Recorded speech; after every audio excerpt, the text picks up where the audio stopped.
Robertson. Thank you very much, Mr Chairman. This is my first call on this particular clause 4A, and so I'm pleased to be able to take the call.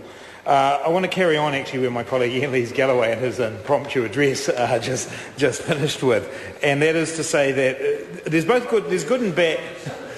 There's both good and bad in what's happening here with Clause 4A. The good is that in the Select Committee there was some recognition that there was a gap now around student representational councils, and that the Select Committee actually realised that there needed to be a specific clause that would actually continue to facilitate students being represented on council. So in that sense, this is a good thing that the Select Committee has been able to do to actually bring this forward. However, the solution that's actually proposed in the current 4A cuts to the heart of the problem of the whole bill, and that is the loss of student control of student affairs.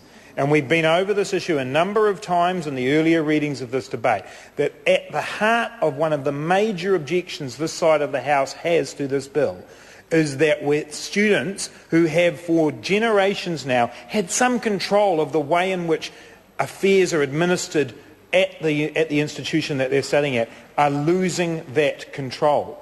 And we'll come to it later, the next clause in the bill, where we actually start to talk about how that plays out in terms of the collection of fees and so on. But here it's about something quite fundamental, and that's the representation of students on tertiary institution councils.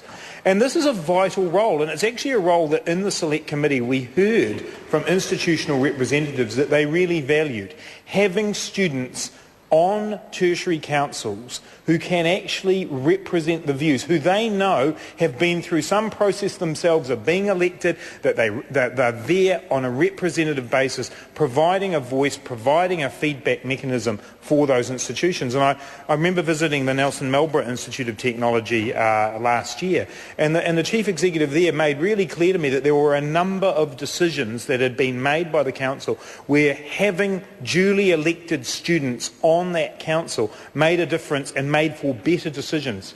This is particularly the case, as Ian was just mentioning before, Ian Galloway was mentioning before, in terms of multiple campus environments.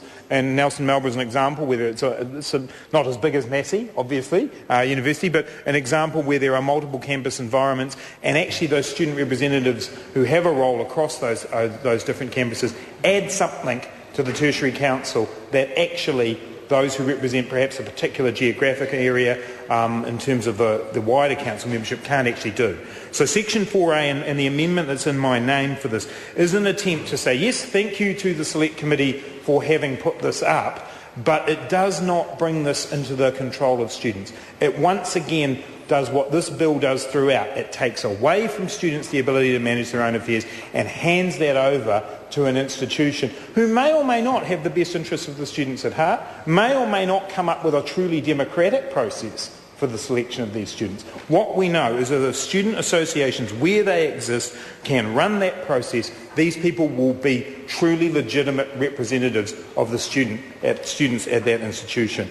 Now, it does, in the amendment that I put forward, acknowledge the situation, which we obviously do not want to occur, but is a likely outcome of Heather Roy's bill, which is that there won't be student associations at some campuses, because that will be the outcome, and the member sponsoring the bill needs to acknowledge that. So there won't. I think there's one or two, Heather Roy. I think you'll find that there's actually going to be a whole lot more under this bill, a whole lot more institutions where students do not have student associations. So this bill acknowledges that sad reality in subclause 1 by saying if there isn't a student association, then it will follow the statutes of the council of the institution.